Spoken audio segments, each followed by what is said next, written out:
Talking to Brian Rosenberg today makes us rethink about how do we bring higher ed into the 21st century to design and develop and deliver an education that is updated and tailored to meet the demands of what the world needs now.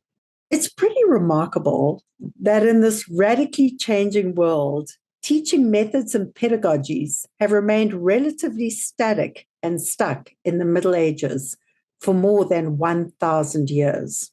For those of us who have had the privilege of attending a higher ed institution, a college or a university, we know that most of the learning and teaching takes place in a classroom, in a physical space.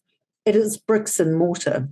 It happens through books and libraries and case studies with a teaching and academic expert. And yet, ironically, while there is a very important place for this traditional academic rigor, the academic research reveals that there is a better way. About 10% of teaching and learning happens in a classroom. About 20% happens through our peers and mentors and coaches. And a staggering 70% of learning happens at the University of Life. It is learning by doing. It is experiential learning. It happens in the real world. It's a bit like talking and walking. It's innate. We learn as we go along. We learn by falling and getting up and building resilience too.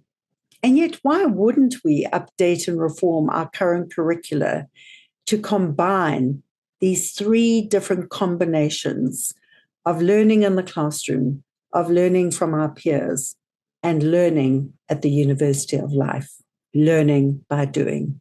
It's also interesting for me to note that most societies in the world have regarded basic child education as a fundamental human right. We believe it's important we teach our kids to learn how to read and write and do arithmetic too. And yet we regard higher education as a privilege for the few. Why?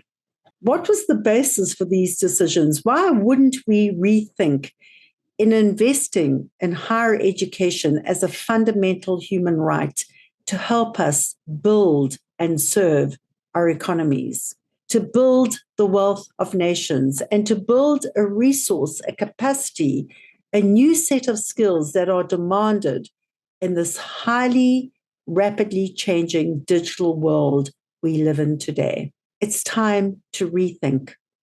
It's time to reimagine what we would do in higher education to build and serve a world that is radically changing in this new digital age.